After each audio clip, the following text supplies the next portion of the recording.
अच्छा जी। रिकॉर्डिंग हमारी स्टार्ट हो गई है। और आप में से अगर कोई बैठा है जो फर्स्ट टाइम क्लास ले रहा है, तो बेटे मैं आपको एक बात बता दूं स्टार्ट में ही कि बेसिकली इस सेशन में हम ये वाली जो हमारी आउटलाइन है ये कवर करने जा रहे हैं। जो फर्स्ट क्लास ऑलरेडी हमारी हो चुकी है जिसमें मैंने ये सब कुछ एक्सप्लेन कर दिया था। आज बेसिकली हमारी सेकंड क्लास है जिसमें हम पैराग्राफ राइटिंग सीखेंगे, रीडिंग टेक्निक सीखेंगे, पैराग्राफ को प्रैक्टिस करेंगे। ठीक है, और इसके साथ साथ हमारी जो वोकैब है, ठीक है, वो स्टार्ट करेंगे, इडियम्स को स्टार्ट करेंगे। तो आज की जो हमारी क्लास है बड़ी कम्प्रिहेंसिव होने वाली है। अब आप क्वेश्चन ये कर सकते हैं जो न्यू बच्चे हैं कि सर हमने तो ग्रामर सीखी ही नहीं है तो पैराग्राफ हम पहले कैसे सीख लें। तो बेटा पैराग्राफ आपको पहले सिखाने का मकसद ये है कि आप डेली लिख सकें। क्योंकि फर्स्ट जो हमारी क्लास हुई थी उसमें मैंने आपको सारा प्लान समझा दिया था।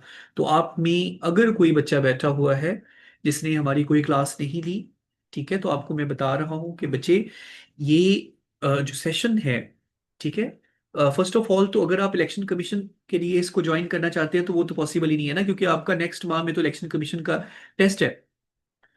ठीक है, तो वो तो आपके लिए पॉसिबल नहीं है, तो 4 माह का सेशन है। जो मेन चीज इंपॉर्टेंट है वो ये है कि अगर आपने इलेक्शन कमीशन के लिए आना है और वो ज्वाइन करना है तो आपको हमारा ऐसे स्टार्ट हो रहा है फ्राइडे से। तो वो फिर आप फ्राइडे वाली क्लास में जहाँ जिसमें सिर्फ आपको ऐसे करवाया जाएगा और वो भी टू द पॉइंट, ताकि आप लिख सकें जिस तरह पैरा वाले अपने लिख के आए। और हमारा बड़ा फिनोमिनल फीडबैक रहा है पैरा वालों के हवाले से। ठीक है।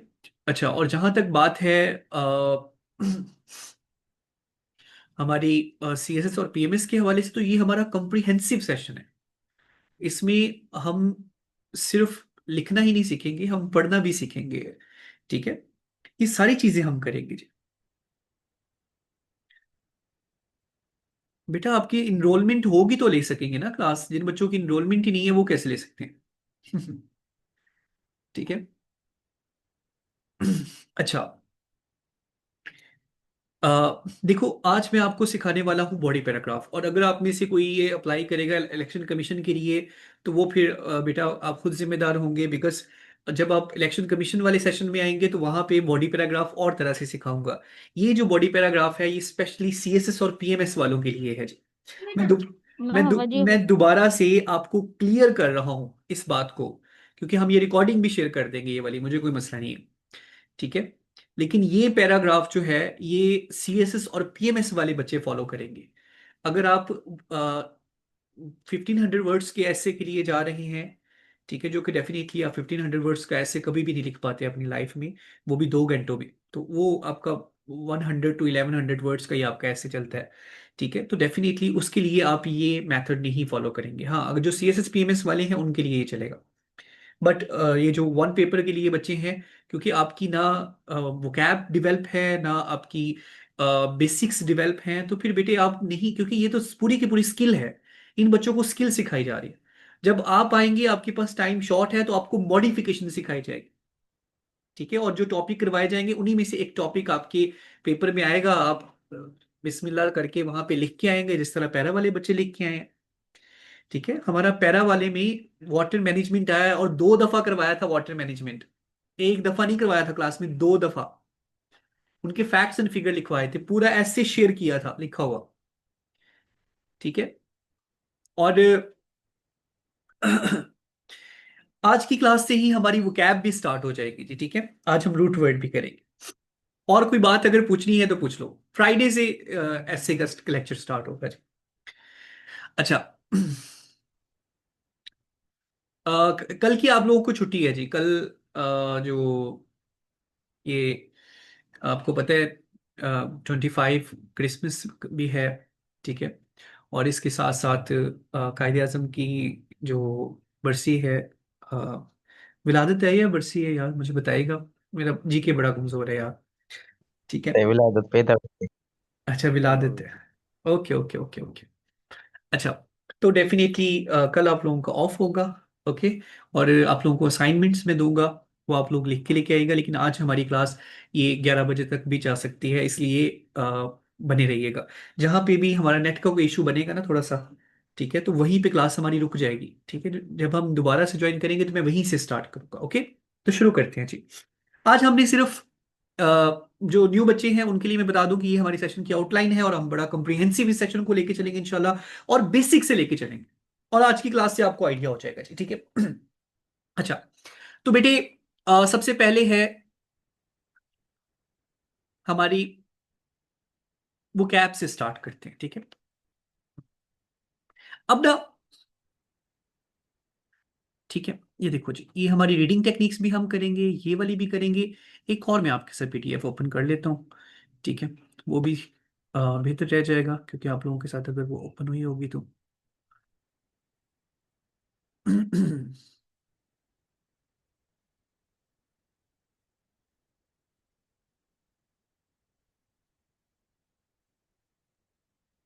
यस, ये आई थिंक पूरी वाली मैंने ओपन।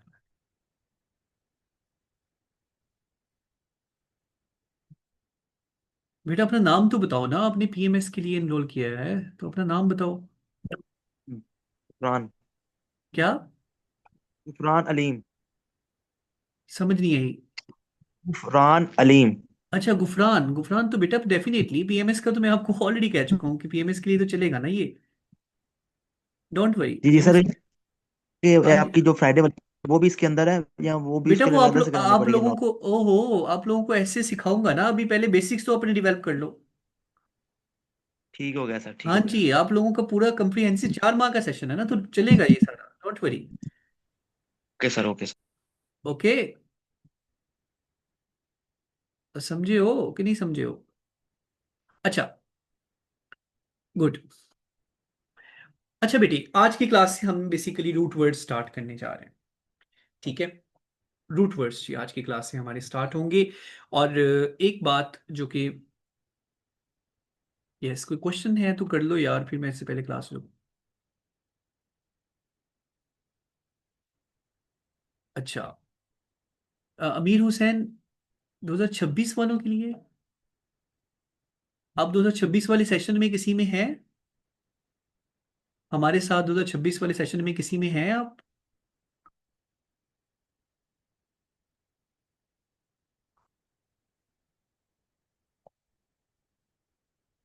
तो बेटा फिर 2026 वाले सेशन तो अभी नहीं हम निकाल रहे कोई भी। पहले बच्चों की वो इतनी फुर्सत नहीं मिल रही है, ठीक है। आपको एक मजे की बात बताऊं, मैंने मुझे सिर्फ चेकिंग की वजह से, क्योंकि इतना टाइम सर्व होता है चेकिंग पे, तो मुझे अपनी क्लासेस रिड्यूस करनी पड़ी, ठीक है। तो स्पेस ही नहीं है 2026 के लिए। अगर आपने 27 के लिए जाना है तो फिर आप ये सेशन ज्वाइन कर सकते हैं। अगर 26 के लिए जा रहे हैं तो फिर अभी तो टाइम गुजर गया है बेटे। It is useless to split over milk. अच्छा जी, ओके, शुरू करते हैं जी बच्चों। सबसे पहले है रूट वर्ड। अब आप लोगों को रूट वर्ड के हवाले से कुछ ना कुछ चीज़ों का तो पता होना चाहिए ना। बेटे सबसे पहले अपने जेहन में ना एक बेसिक सी बात बिठा लें रूट वर्ड के हवाले से, कि रूट वर्ड जो होता है ना, उसमें आपके वर्ड का कोर मीनिंग लाई कर रहा होता है, ठीक है।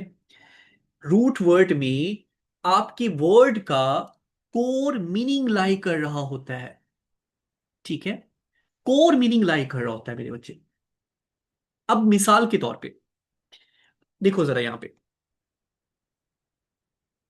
ये बात जेहन में बिठा लें, यही डेफिनेशन है, ठीक है, कि root word carries the core meaning of your word, कि आपके वर्ड का जो कोर मीनिंग है वो आपकी रूट वर्ड में लाई कर रहा होता है। इसीलिए एफपीएससी या पीपीएससी आपसे कहती है कि अगर आपने अपनी ग्रामर को बिल्ड करना है तो भाई रूट वर्ड से स्टार्ट करो। और आप क्या करते हैं, आप स्टार्ट करते हैं वो जो ग्रुप्स में आई होती है ना वो बड़ी मुश्किल सी अबेरेशन, मतलब आपको आइडिया तक नहीं होता, अभी लिखना नहीं आ रहा होता, पढ़ना नहीं आ रहा होता, और आप उसको हाथ डालते हो, जो कि पॉसिबल ही नहीं है ना। हमारे माइंड का एक सिस्टम है, ठीक है, जितनी इसकी फाउंडेशन स्ट्रांग होगी, जितने इसके बेसिक स्ट्रांग होंगे, उसके बाद जितने मर्जी इसको कॉम्प्लेक्स आइडियाज देते जाओ, अदरवाइज ये बोर होगा, ठीक है। तो रूट वर्ड क्या है बेटे, सभी मुझे मेरे साथ बोलना है जी। गुफरान क्या बताया रूट वर्ड के बारे में मैंने? हाँ जी, क्या बताया? कि root word basically core idea carry कर रहा होता है आपके वर्ड का। और इस वजह से हमने हमने क्या करना है, हमने एक रूट वर्ड करना है, और हमें सिर्फ रूट वर्ड की आइडेंटिफिकेशन होनी चाहिए, उसके बाद उससे मिलके बनने वाले वर्ड्स का मीनिंग हम खुद ब खुद पता कर लें। ठीक है। मिसाल के तौर पे जी, आज हम पहला जो हमारा वर्ड रूट वर्ड करने जा रहे हैं वो है डोल। देखो जरा, क्या है जी पहला हमारा रूट वर्ड। यार कोई अपना माइक ऑन करो ताकि मुझे पता चले कि आप लोग एक्टिव बैठे हुए हो। डोल। और yes sir, yes sir. Yes, okay good. अच्छा, यस। अच्छा, अब सुनिएगा बात को गौर से।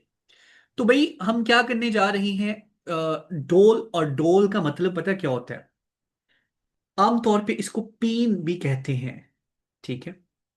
अच्छा, अ, एक चीज और जेल में रखिएगा, मुझे एक बात बताएं, कभी आपने डोल ड्रम का वर्ड सुना है? हम्म, कभी आपने डोल ड्रम का वर्ड सुना है कि नहीं सुना? क्यों बच्चों? सुना है सर, ढोल ड्रम मेरे ख्याल से। यस। अच्छा, इसी तरह से डोलफुल, इंडोलेंट। ठीक है। जी अच्छा, जी, ये तो सुने बेटे, हैं सर। हाँ जी, डोल का मतलब होता है पेन। डोल का मतलब क्या होता है? Pain, sorrow. ठीक है, ये डोल का मतलब है। और डोल आपका क्या है? एक रूट वर्ड है डोल। अब आप देखेंगे कि ये बिल्कुल एक ट्री बनेगी इस तरह से, जैसे एक ट्री है ना, मिसाल के तौर पे आप उसका एक बीज लगाते हैं, और आपने बीज लगाया एप्पल का। ठीक है। अब जब वो बड़ा होगा तो उसके साथ फ्रूट लगा हुआ होगा, एप्पल ही होंगे ना। ऐसा तो नहीं हो सकता कहीं एप्पल लगा है, कहीं मैंगो लगा है, कहीं कुछ और लगा हुआ है। ठीक है, चूंकि चूंकि आपका रूट जो है वो एप्पल का था, तो डेफिनेटली उससे, हाँ ये हो सकता है कि कोई एप्पल सड़ा हुआ हो, कोई पका हुआ हो, कोई ज्यादा पका हुआ हो, ये वेरी उसमें वेरिएशन आ सकती है। अदरवाइज होंगे वो एप्पल ही।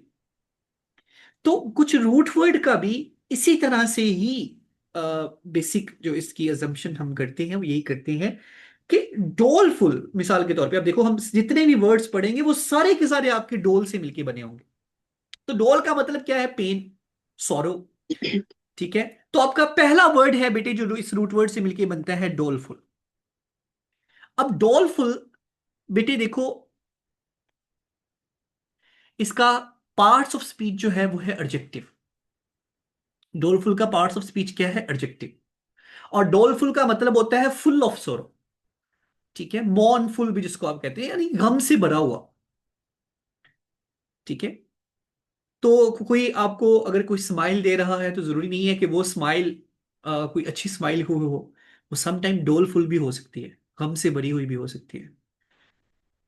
किसी का देखना भी डोलफुल हो सकता है। तो डोलफुल एडजेक्टिव है।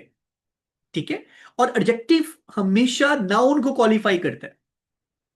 ओके। ये जो पार्ट्स ऑफ स्पीच है ना, ये आपकी कल जो हमारी नेक्स्ट क्लास होगी उसमें आपका ये सारा क्लियर हो जाएगा। ठीक है, आपको आइडेंटिफिकेशन नाउन की, एडवर्ब की, एडजेक्टिव की, क्योंकि हम चीजों को बेसिक से लेके चलेंगे। ओके। अगर किसी ने हमारी फर्स्ट क्लास नहीं देखी तो वो लास्ट में देखेगा। अच्छा जी, तो पहला वर्ड क्या है? डोलफुल। डोलफुल एक एडजेक्टिव होता है और इसका मतलब है फुल ऑफ सोरो। जिस तरह आप मौन करते हैं शिया हजरात, ठीक है, तो उसको मौनफुल भी आप कह सकते हैं, और मौनफुल भी एक एडजेक्टिव है। इसी तरह से बेटे दूसरा वर्ड है डॉलरस। अब डॉलरस भी एक एडजेक्टिव है। ठीक है, और इसका मतलब क्या होता है? इसका मतलब होता है कि भाई एक्सप्रेसिंग ग्रेट सॉरो, एक डिस्ट्रेस, यानी कि वही एक सैडनेस की फीलिंग, एक पेन की फीलिंग, क्योंकि डोल का मतलब जो है वो इन्हीं सेंस में लाई करता है, पेन में या फिर सैड में। ठीक है। तो डोलरस का मतलब क्या है कि एक्सप्रेसिंग ग्रेट सॉरो, एक डिस्ट्रेस। हम समटाइम अगर कोई बोल रहा होता है ना, किसी अपने की डेथ हुई होती है, तो उसकी आवाज बड़ी डोलरस होती है। ठीक है। इसी तरह से आमतौर पे हम कंडोलेंस के लिए जाते हैं। तो बेटा मुझे एक बात बताओ, हम किसी का दुख बांटने के लिए जाते हैं ना, कंडोलेंस के लिए, क्यों बिशारत? जब आप किसी के यहाँ ताजियत के लिए जाते हैं, तो शादी जी के सर। बाद किसी की शादी हुई हो तो उसके बाद तो हम ताजियत के लिए नहीं जाते ना। नहीं नहीं सर। ठीक है, तो हम किसके लिए जाते हैं? हम बेसिकली उसका दुख बांटने के लिए जाते हैं। तो यहाँ पे दुख ना, बांटने के लिए। हाँ जी, तो यहाँ पे ये जो देखो, यहाँ पे भी डोल है, यहाँ पे भी है ना डोल, DOL, ये देखो ये यूज हुआ हुआ है। ऐसे ही यहाँ पे भी डोल है, यहाँ पे भी डोल है। जी तो जी, आपने बिल्कुल देखा बिल्कुल। होगा कि ये रूट वर्ड जो है ये इन तमाम में मेन मीनिंग कैरी कर रहा है। और यही मैंने आपको बताया था कि कोर मीनिंग जो है, जो मेन मीनिंग है, जो मेजर मीनिंग होता है किसी भी वर्ड का, वो रूट वर्ड कैरी कर रहा होता है। तो कंडोलेंस का मतलब आप लोगों को ऑलरेडी पता है कि आप किसी के साथ सिंपैथी या उसका दुख बांटने के लिए जाते हैं, जो दुख में हो, जो तकलीफ में हो, जो पेन में हो। और अब आगे है बेटे इंटॉलेंट। ठीक है, अब आप कहेंगे सर इंटॉलेंट क्या है? अब देखिए, ये जो है ना डोल, तो यहां पे ये वाला जो वर्ड है डोल, तो यहां पे है रूट। ठीक है, डोल है रूट वर्ड। और रूट इसका मतलब क्या होता है? सैड या फिर पेन। ओके, लेकिन डोल से पहले जो यूज हुआ है ना इन, इसको हम बोलते हैं प्रीफिक्स। प्रीफिक्स जिस तरह आप समटाइम अन भी यूज कर रहे होते हैं। ठीक है, मैं आने वाली क्लासेस में प्रीफिक्स भी हम करेंगे। ठीक है, क्योंकि डेफिनेटली एक क्लास में सारी चीजें नहीं हो सकती ना। तो फिर इसीलिए 4 माह का सेशन रखा है कि हम ये सारी चीजें करेंगे। तो जब प्रीफिक्स किसी भी वर्ड के साथ आता है ना, तो उसका मीनिंग चेंज हो जाता है। ठीक है, जिस तरह यहां पे देखो, अगर सिंपल डोलेंट होता तो वो हम कहते कि वही सैड, पेन, वही चीज। लेकिन अब यहां पे आया इनडोलेंट। इनडोलेंट का मतलब है लेजी। ठीक है, इनडोलेंट किसे कहते हैं? लेजी। ठीक है, और ये भी एक एडजेक्टिव है। कंडोलेंस एक नाउन था, लेकिन इनडोलेंट एक एडजेक्टिव है, इसका पार्ट्स ऑफ स्पीच एक एडजेक्टिव है। और इनडोलेंट जिसको हम लेजी बोलते हैं, तो लेजी किसको बोलते हैं? जो पेन को अवॉइड करता हो, जिसको आप पंजाबी जी कहते हैं कमजोर। ठीक है, तो उसको हम बोलते हैं इंडोलेंट। She is indolent. हम कहते हैं his indolent life style eventually led to poor health. जिसका इंडोलेंट लाइफस्टाइल हो, उसका कोलेस्ट्रॉल इनहेंस हो जाता है। ठीक है, डायबिटीज हो जाती है। ठीक है, तो वो पुअर हेल्थ की तरफ जाता है। और लास्ट पे जो वर्ड है वो है बेटा डॉलर। ये ज्यादातर यूज होता है ब्रिटिश इंग्लिश में, और इट मीन्स कि डीप सॉरो और ग्रीफ। ठीक है, तो ये बेसिकली एक नाउन है। तो यहां पे जो समझने वाली बात है ना, वो आपको आज मैंने इंट्रोड्यूस करवाना था रूट वर्ड के साथ। तो मुझे एक बात बताएं, क्या आपको रूट वर्ड की समझ आई है और इन वर्ड्स की समझ आई है जो आज हमने पढ़े? जी सर, आगे सुनिए सर, बहुत अच्छी बात। जी, सब बच्चों को आई है जी? मुझे बताइएगा। Yes sir. ओके, अच्छा जी,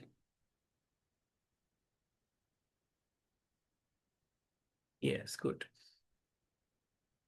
अब ये तो था बेटे रूट वर्ड था। ठीक है, आज हम आज की क्लास में एक ही रूट वर्ड करेंगे, क्योंकि मैंने आगे भी काम करवाना है आप लोगों को। फिर हम इंशाल्लाह जो हमारी ग्रामर की क्लासेस चलेंगी, क्योंकि आपकी नेक्स्ट असाइनमेंट होगी, आज आप सीख लेंगे पैराग्राफ राइटिंग, तो साथ साथ हमारी ग्रामर की क्लासेस चलेंगी। ठीक है, फिर हम दो दो रूट वर्ड किया करेंगे। अच्छा, आपने क्या करना है? आपने क्या करना है? यस बख्तावर बेटे बोलो। अस्सलामुअलैकुम सर, मैंने अभी 5 मिनट पहले ही क्लास ज्वाइन की है। मैं कल और परसों नहीं ज्वाइन कर सकी थी, मेरी तबीयत बहुत खराब थी। तो सर उस दिन मैंने लास्ट वीक क्लास ली थी, तो आपने कहा था आप मंडे को ज्वाइन कर लीजिएगा पीएमएस के सेशन के लिए। तो अभी आप कह रहे थे ना कि 4 मंथ का सेशन है। तो सर मैं ये कहना चाह रही थी कि अगर पीएमएस का जो इंग्लिश वाला जो है पेपर, अगर फेब में या मार्च में एक्सपेक्टेड है, तो आप उसके अकॉर्डिंग अच्छा, करवा एक एक दीजिएगा। सेकेंड ना, हाँ वो तो हो जाएगा बेटे, लेकिन एक एक बात ना बड़ी, देखिए बच्चों को ना मिसलीड करना एक बड़ी सिंपल सी चीज हो जाती है आजकल। लेकिन कुछ चीजें आपको खुद समझनी चाहिए कि मार्च में आपका रमजान आ रहा है। ठीक है, हाँ जी। तो रमजान में आपका एग्जाम नहीं होंगे, पहली बात ये है। दूसरी चीज ये है कि फेब में 4 फेब से सीएसएस स्टार्ट हो रहा है। तो अब कैसे हो सकता है कि एक तरफ आपका सीएसएस भी हो और एक तरफ आपका पीएमएस भी हो? ये तो फिर पीपीएससी और पीएमएस वाले, जो एफपीएससी वाले, तो ज्यादा कर रहे हैं ना, स्पेशली पीपीएससी वाले ज्यादा कर रहे हैं। अच्छा, तो फिर इसका ये सिंपल है कि आपका अप्रैल में ही होना है, और इंशाल्लाह तब तक हमारा कोर्स कंप्लीट हो जाएगा, डोंट वरी। बस मैं ये चाह रही थी कि इंग्लिश की तैयारी अच्छी हो जाती, क्योंकि यही मेन सब्जेक्ट होता है सर। इंशाल्लाह इंशाल्लाह इसीलिए मैंने इंशाल्लाह। पूछ लिया आपको। यस बेटे, ऑलराइट सर, थैंक यस बेटे, यस, हम ये सारी चीजें करेंगे इंशाल्लाह। जिस सर, यू। अगर वो मार्च में ले जाते हैं तो हम मार्च तक इंशाल्लाह अपने कोर्स को कंप्लीट कर लेंगे, डोंट वरी। अच्छा, तो देखिए, थैंक यू। यस बेटे। अच्छा जी, मुझे एक सेकंड ये देखने दी, कोई बच्चा कुछ पूछ रहा है। यार, इसी बुला के लिए तो ये सेशन ज्वाइन किया, ये सेशन आप लोगों के लिए डिजाइन किया है। ठीक है, तो ये इजीली टैकल हो जाएगी ये बुला, कोई मसला नहीं है। मसला पता क्या होता है, मैं एक सही बात बताऊं, ऑनेस्ट, अभी तक पढ़ा पढ़ा के जो एक्सपीरियंस हुआ है, जिन बच्चों को इंग्लिश मुश्किल लग रही होती है ना, मसला ये होता है बेसिक्स नहीं बने होते, बेसिक्स नहीं डेवलप हुए होते। आप जब बड़ी एकेडमी में जाते हो तो वो बेसिक्स पे काम ही नहीं करवाते, क्योंकि उनको लगता है कि यार ये बच्चे, अगर कोई बच्चा हमारे पास आ रहा है, उसने 16 ईयर्स की एजुकेशन कंप्लीट की हुई है, तो इनकी बेसिक्स डेवलप है। लेकिन आपने तो ग्रामर ही वो ता है ती है ते है के अकॉर्डिंग की है। ठीक है, तो वो बड़ी एकेडमी वाले कहते हैं मैं, हमने ग्रामर नहीं करवानी, हम आपको बस ऐसे के आइडियाज बताएंगे, एक दो ऐसे प्रैक्टिस करवाएंगे और उसके बाद कहेंगे लो जी लिख के लाओ। अब वो बच्चा जिसको ये नहीं पता कि मैंने टेंस कौन सा यूज करना है, ठीक है, तो अगर कि देखो ना, कोई भी बच्चा है, अगर आपके पास आपके घर में कोई बहन भाई भी है और उसकी इंग्लिश का मसला है, तो इसका मतलब उसके बेसिक्स नहीं, कोई भी लैंग्वेज आप सीख रहे हैं, जरूरी नहीं इंग्लिश, अरबी क्यों ना हो, मैंने हिफज किया है और हम रट्टा मारते थे, तीन तीन मुसल्ले सुनाया मैंने। ठीक है, और आज शायद ही मुझे कोई चीजें याद हो, क्योंकि रट्टा मारा हुआ था। और जितने भी करते हैं सब रट्टा मारते हैं, समझ के नहीं पड़ा ना, ये है स्किल। और जो स्किल होती है ना बच्चे, वो जब एक दफा आप में इंटर हो जाए तो फिर वो निकलती नहीं सारी उम्र। वो जिਵੇਂ कहते हैं ना, वो हड्डां ਵਿੱਚ रस ਜਾਂਦੀ है। तो यहाँ पे आपको वोकैब करवाने का मकसद, आपको राइटिंग करवाने का मकसद, रीडिंग करवाने का मकसद, आपको ईडियम सिखाने का मकसद ही ये है कि ये चीजें आपकी जो स्पिरिट है उसमें चली जाए। और देखो ना, ये मैं आपको क्यों करवा रहा हूं, अब मैं कल आपको असाइनमेंट दूंगा, उसमें आप ये वर्ड यूज करके लेके आओगे। ठीक है, इसी तरह से हम जब ग्रामर करेंगे, उसको भी हम यूटिलाइज करेंगे, हम देखेंगे कि जो हमारा न्यूज़पेपर है उसमें किस तरह से सेंटेंस बनाया जा रहा है, क्या हम ट्रैक पे चल रही है। ठीक है, तो ये सारी चीजें हम करेंगे। अच्छा, हम शुरू करते हैं जी। अच्छा, सबसे पहले तो आपको तीन मैं इडियम लिखवा रहा हूं, वो जरा नोट कर लीजिएगा। तीन इडियम्स लिखवा रहा हूं जी, वो नोट कर लीजिएगा। आज मैं बड़े आसान से इडियम आपको लिखवा रहा हूं। पहला इडियम है beat around the bush. Beat around the bush, beat around the bush का मतलब है घुमा फिरा के बातें करना, टू द पॉइंट बात ना करना। ठीक है, फिर दूसरा इडियम है cut to the chase. Cut to the chase, cut to the chase लिखती जाएगा जी, यहां पे मैं नहीं लिख रहा, आप लोग लिखिएगा जी। पहला इडियम मैंने क्या लिखवाया, बीट अराउंड द बुश। दूसरा इडियम मैंने आपको क्या लिखवाया है, कट टू द चेस। और कट टू द चेस का मतलब होता है टू द पॉइंट बात करना, कि don't waste my time, please cut to the chase, कि टू द पॉइंट बात करो, मेरा टाइम नहीं वेस्ट करो। ठीक है, और एक और जो लास्ट पे है बेटे, वो ये है कि jump on the band wagon. Jump on the band wagon. Band wagon, देखो माशरे में कोई ट्रेंड चल रहा था, फॉर एग्जाम्पल टिकटॉक का ट्रेंड चल रहा है, तो आपने भी टिकटॉक बना ली, तो it means you jumped on the band wagon, कि आपने भी उस ट्रेंड को ज्वाइन कर लिया। ठीक है, आप समटाइम एक इडियम यूज करते हैं, it was a piece of cake, यानी कि ये बहुत इजी था, अ पीस ऑफ केक, ये बहुत इजी था। ठीक है, ओके, आज इतने ये चार इडियम कर लो, लिख लिए सबने, वो बोलो तो सही, लिख लिए हैं। जी यस सर। सर। सर ये जंप वाला दोबारा रिपीट कीजिएगा। Jump on the sir band ये वैगन। जंप में डब्ल्यू से वेगन होगा? बेटा definitely jump on the band wagon. मैंने पहली दफा सुना इसलिए। यस बेटे, डेफिनेटली उसी से होगा। अच्छा, हाँ जी, लिख लिए जी आपने। Yes sir. ओके,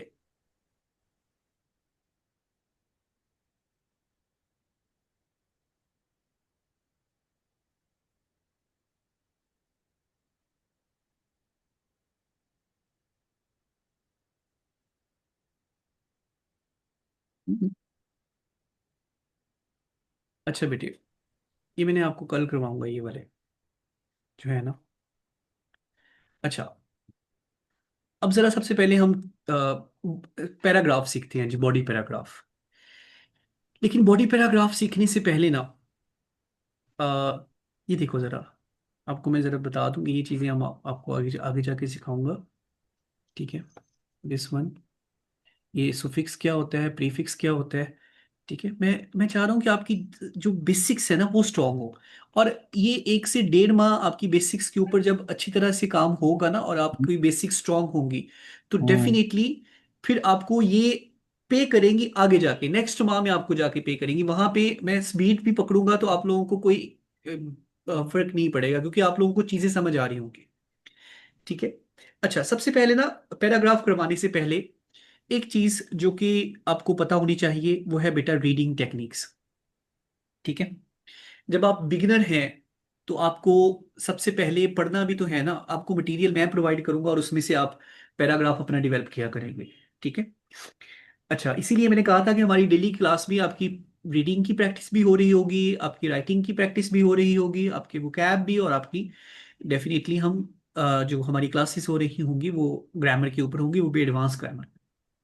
अच्छा, अब जरा कुछ रीडिंग टेक्निक्स हम सीख लेते हैं। बेटा जब आपने, एक सेकेंड जी, मुझे जरा मैसेजेस देख लेने दें बच्चों के। ओके। अच्छा, क्लास के बाद अपना जो फीडबैक है ना वो दे दीजिएगा। ओके, क्लास के बाद अपना फीडबैक दे दीजिएगा। ठीक है, सब बच्चों ने देना है जी क्लास के बाद अपना फीडबैक। ठीक है। अच्छा, अब देखो, मेरी बात सुनो गौर से। आपने जब पढ़ना है ना, तो आपको मैं कोई बहुत ज्यादा मटेरियल नहीं दूंगा पढ़ने के लिए। वो जो थोड़ा सा मटेरियल दूंगा ना, उसको आपने इन टेक्निक्स के अकॉर्डिंग पढ़ना है जो मैं आपको सिखाने जा रहा हूं। ठीक है। सबसे पहले तो एक बात अपने पल्ले बांध लें कि जो भी मुझसे आप यहाँ पे ग्रामर की कोई कोई भी रूल सीखते हैं, कोई भी कॉन्सेप्ट सीखते हैं, उसको सबसे पहले अपनी रीडिंग में अप्लाई करना है। हम यहाँ पे भी प्रैक्टिस करेंगे डेफिनेटली, लेकिन जब आपने करना है तो सबसे पहले अपनी रीडिंग पे अप्लाई करना और देखना है कि किस तरह से किया हुआ है। यहाँ पे तो आपको सब समझ आएगा क्योंकि मैं बता रहा हूँ। जब वहां पे आपने खुद अपने आपकी माइंड ने स्ट्रगल करनी है, तो वहां पे प्रॉब्लम होगी, तो इसलिए आपने ये लाजमी करना चाहिए। अब जरा आते हैं हम चीजों की तरफ।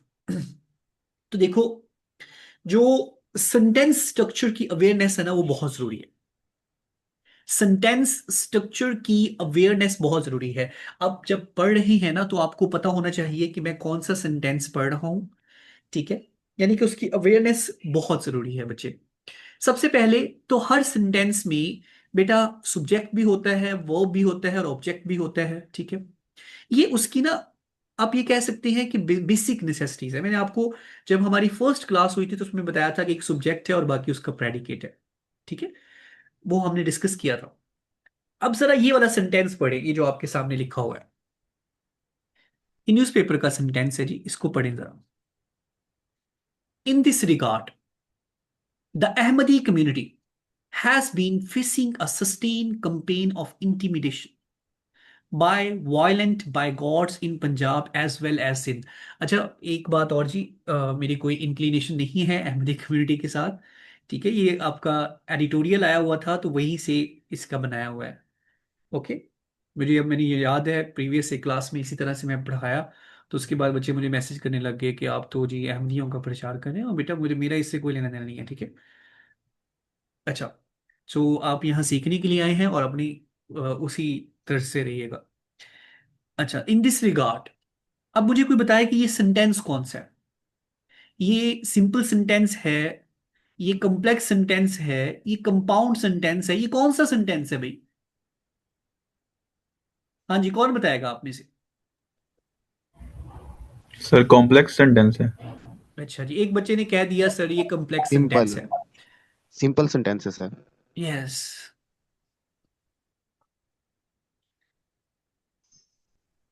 ठीक है,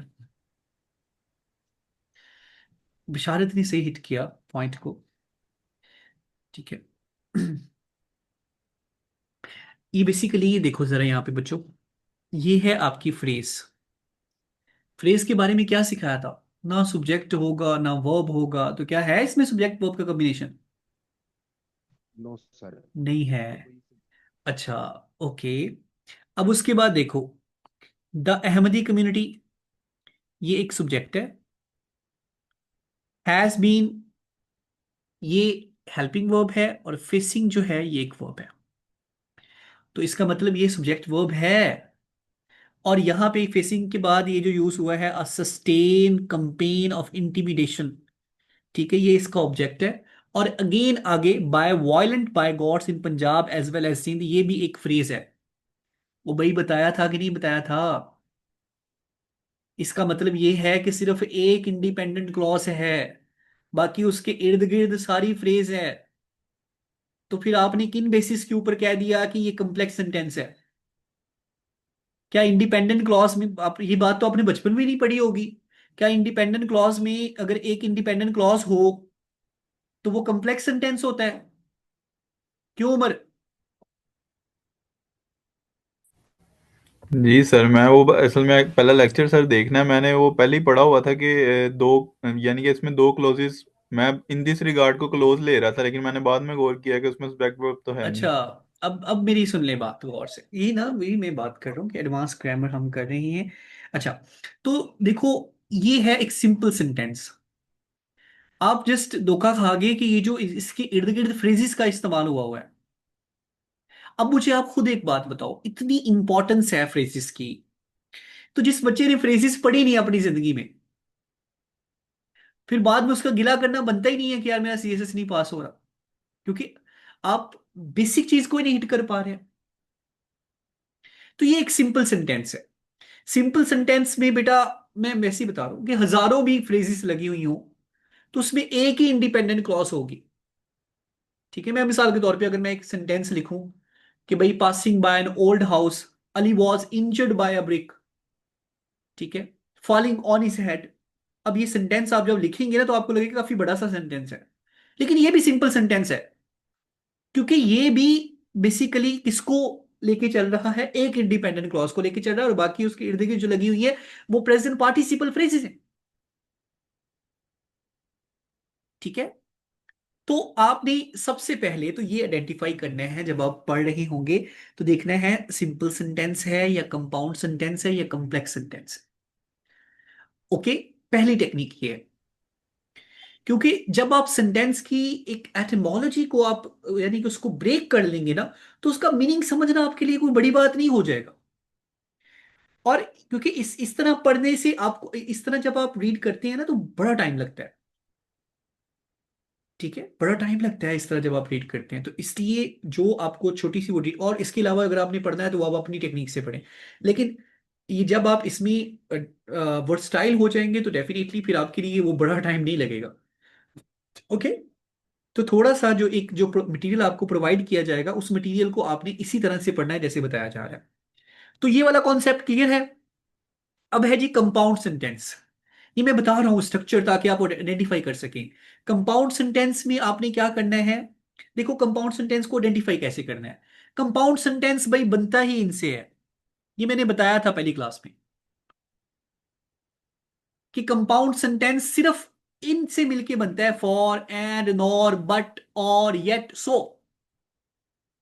और ये देखो, ये एक इंडिपेंडेंट क्लॉज लगी हुई है। क्लॉज को पहचानने का तरीका क्या बताया था यार, अब तो बोलो, क्लॉज को पहचानने का तरीका क्या बताया था?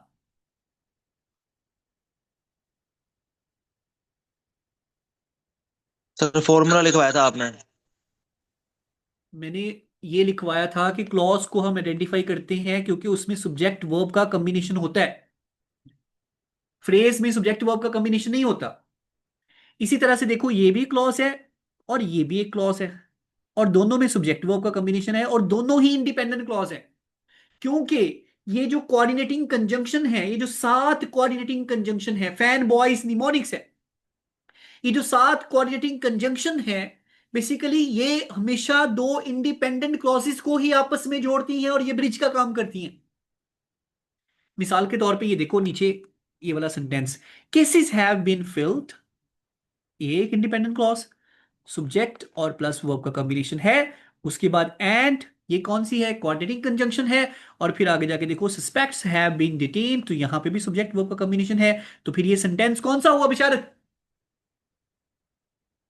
सर ये कंपाउंड सेंटेंस है। कंपाउंड सेंटेंस हो गया जी। तो आपने कंपाउंड सेंटेंस को जब भी आइडेंटिफाई करना है तो भाई ये बात सीन में रखनी है कि ये 7 कंजंक्शंस हैं, इनको याद कर लो। निमोनिक्स मैंने आपको बता दी है फैन बॉयज के नाम से, कि ये इन्हीं 7 कंजंक्शन से मिलके बनेगा। ठीक है। अच्छा, अब ये तो हो गया। सर ये क्वेश्चन है। हाँ जी हाँ जी। बोलो। यस यस यस, बोलो सर बोलो। ये जो कोऑर्डिनेटिंग कंजंक्शन के दोनों साइड पर इंडिपेंडेंट क्लास होंगी, ये हम्म। कंफर्म है ना? यस यस ठीक है, यस। ओके। अच्छा, ओके। अब इसके बाद है बेटे कॉम्प्लेक्स सेंटेंस। अब कॉम्प्लेक्स सेंटेंस का स्ट्रक्चर क्या है? तो बेटा एक बात पल्ले बांध लें, कॉम्प्लेक्स सेंटेंस में एक इंडिपेंडेंट क्लॉज होगी। मस्ट, मस्ट, एक इंडिपेंडेंट क्लॉज मस्ट है। ठीक है, एक से ज्यादा नहीं हो सकती। कॉम्प्लेक्स सेंटेंस में ये दो स्ट्रक्चर हैं जो कॉम्प्लेक्स सेंटेंस में हम फॉलो करते हैं। ये देखो, एक इंडिपेंडेंट क्लॉज और उसके बाद ये डिपेंडेंट क्लॉज है। डिपेंडेंट क्लॉज को तो आइडेंटिफाई करने का एक बड़ा आसान सा तरीका है, उसके साथ सबऑर्डिनेट कंजंक्शन लगी होती है। और उस डिपेंडेंट क्लॉज में भी सब्जेक्ट वर्ब का कॉम्बिनेशन होता है, फ्रेज में सब्जेक्ट वर्ब का कॉम्बिनेशन नहीं होता। और दूसरा इसका तरीका कौन सा है जी? ये देखो, ये दूसरा इसका जो स्ट्रक्चर है वो देखो, ये आपकी डिपेंडेंट क्लॉज स्टार्ट में आ गई और उसके फौरन बाद कॉमा लगा दो। जब भी डिपेंडेंट क्लॉज आ गई तो उसके फौरन बाद कॉमा लगा दो भाई। अगर डिपेंडेंट क्लॉज सेंटेंस के स्टार्ट में है तो उसके फौरन बाद कॉमा लगाओ और फिर कॉमा लगाने के बाद इंडिपेंडेंट क्लॉज लगाओ। तो कॉम्प्लेक्स सेंटेंस का स्ट्रक्चर क्या है कि इसमें सिर्फ एक इंडिपेंडेंट क्लॉज होती है।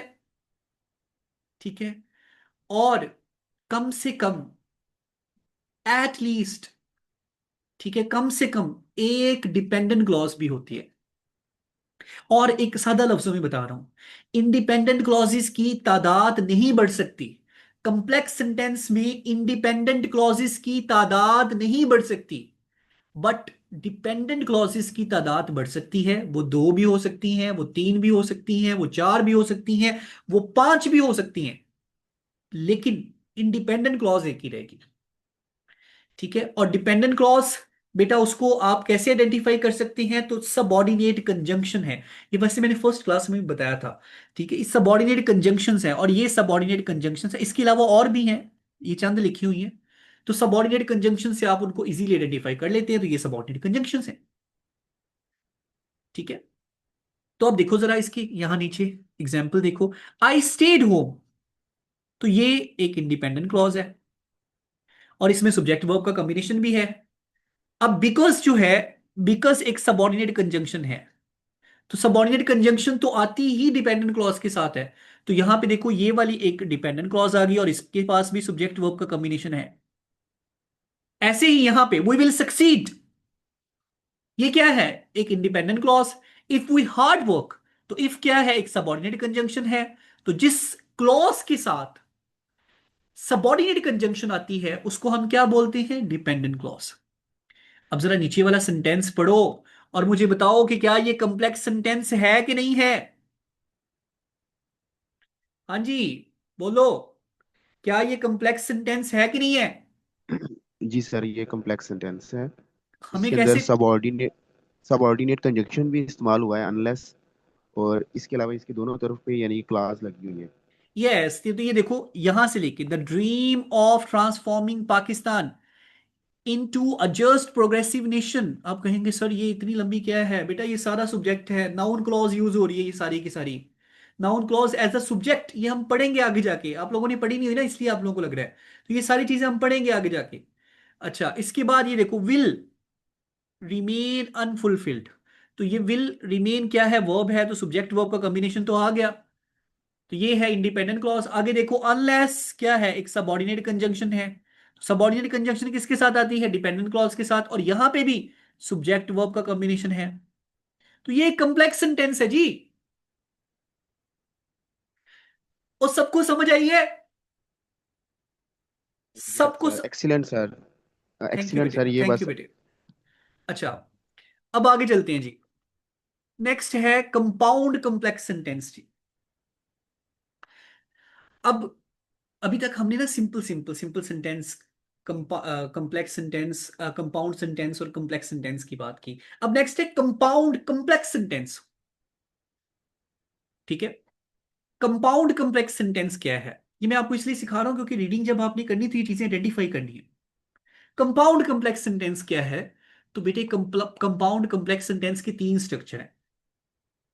पहला स्ट्रक्चर तो ये रहा, दूसरा स्ट्रक्चर ये, और तीसरा स्ट्रक्चर ये रहा। अब इसमें क्या होता है, इसमें डिपेंडेंट क्लॉजेस एक होती है। ये देखो, ये आपकी डिपेंडेंट क्लॉज है। अब सवाल ये उठता है कि क्या एक से ज्यादा भी हो सकती है? तो यस, एक से ज्यादा भी हो सकती है। ठीक है, अच्छा, दूसरे नंबर पे इसमें इंडिपेंडेंट क्लॉजेस मस्ट है कि दो होंगी। तो ये देखो, एक यहां पे है और एक यहां पे है। अब सवाल ये उठता है कि क्या दो से ज्यादा भी इंडिपेंडेंट क्लॉजेस हो सकती हैं? तो यस, हो सकती है। ठीक है, अभी मैं जस्ट वैसे ही आपको ना आइडेंटिफाई करने के लिए बेसिक स्ट्रक्चर बता रहा हूं। जब हम पढ़ेंगे तो फिर तो डेफिनेटली डिटेल में सारी चीजें पढ़ेंगे। ओके, तो याद रखिएगा, ये बेसिक स्ट्रक्चर है कि कम से कम दो इंडिपेंडेंट क्लॉजेस और कम से कम एक डिपेंडेंट क्लॉज। अगर आप कहीं सर तीन इंडिपेंडेंट क्लॉजेस हो सकती हैं, तो मैं कहूंगा यस। अगर आप कहीं सर दो इंडिपेंडेंट क्लॉजेस हो और दो ही डिपेंडेंट क्लॉजेस हो, तो फिर भी ये कंपाउंड कम्प्लेक्स ही रहेगा। ठीक है, और इसका बेटे ये जो स्ट्रक्चर है, ये तीन स्ट्रक्चर फॉलो होते हैं। ठीक है, ये आपके सामने है, ये जो सी सी लिखा हुआ है ना, ये कोऑर्डिनेटिंग कंजंक्शन है। क्योंकि हमने अभी आपको बताया कि इंडिपेंडेंट क्लॉजेस के दरमियान तो कोऑर्डिनेट कंजंक्शन ही आनी है ना। तो ये देखो, यहां पे भी इंडिपेंडेंट है, यहां पे भी इंडिपेंडेंट है, तो दरमियान में तो कोऑर्डिनेटिंग कंजंक्शन आएगी। इसी तरह यहां पे भी इंडिपेंडेंट है, यहां पे भी इंडिपेंडेंट है, तो दरमियान में कोऑर्डिनेटिंग कंजंक्शन आएगी। हाँ, लेकिन जब ये देखो, ये अब इंडिपेंडेंट थी और ये डिपेंडेंट थी, तो दरमियान में फिर क्या आएगी? सबऑर्डिनेट कंजंक्शन आएगी। ठीक है, तो अब जरा आ जाओ, इसी की इन्हीं तीनों स्ट्रक्चर की मैंने एग्जांपल्स यहां लिखी हुई हैं, ये देखो जरा। ये आपकी इंडिपेंडेंट क्लॉज है, I went to the market. आगे देखो, ये because it was a necessity, तो ये क्या है? ये एक डिपेंडेंट क्लॉज है। और फिर अगेन एंड जो है, ये कोऑर्डिनेटिंग कंजंक्शन है, और एंड के साथ जो जुड़ी हुई है वो एक इंडिपेंडेंट क्लॉज है। तो ये पहला स्ट्रक्चर फॉलो हुआ। अब ये दूसरा स्ट्रक्चर है बेटी, और ये तीसरा स्ट्रक्चर है। ठीक है, तो कंपाउंड कम्प्लेक्स सेंटेंस को जब आपने आइडेंटिफाई करना है, तो उसमें देखना है कि कम से कम दो इंडिपेंडेंट क्लॉजेस होंगी और एक डिपेंडेंट क्लॉज होगी। ठीक है, और डिपेंडेंट क्लॉसेस की तादाद भी बढ़ सकती है और इंडिपेंडेंट क्लॉसेस की तादाद भी बढ़ सकती है, लेकिन दो से कम नहीं होंगी इंडिपेंडेंट क्लॉसेस, ये भी याद रखिएगा। अब जरा आ जाए, ये वाला सेंटेंस आपके सामने लिखा हुआ है, तो मुझे देख के बताएं कि ये कौन सा सेंटेंस है। पढ़ो जी इसको, पढ़ो जी इसको बच्चों, और देख के बताओ ये कौन सा सेंटेंस है।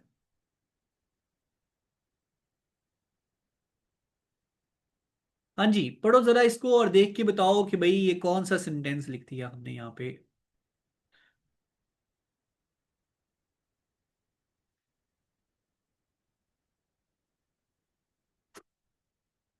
हाँ जी, it is all the more shocking. तो यहाँ पे, यहां तक तो दिस वन, ये है जी एक इंडिपेंडेंट क्लॉज।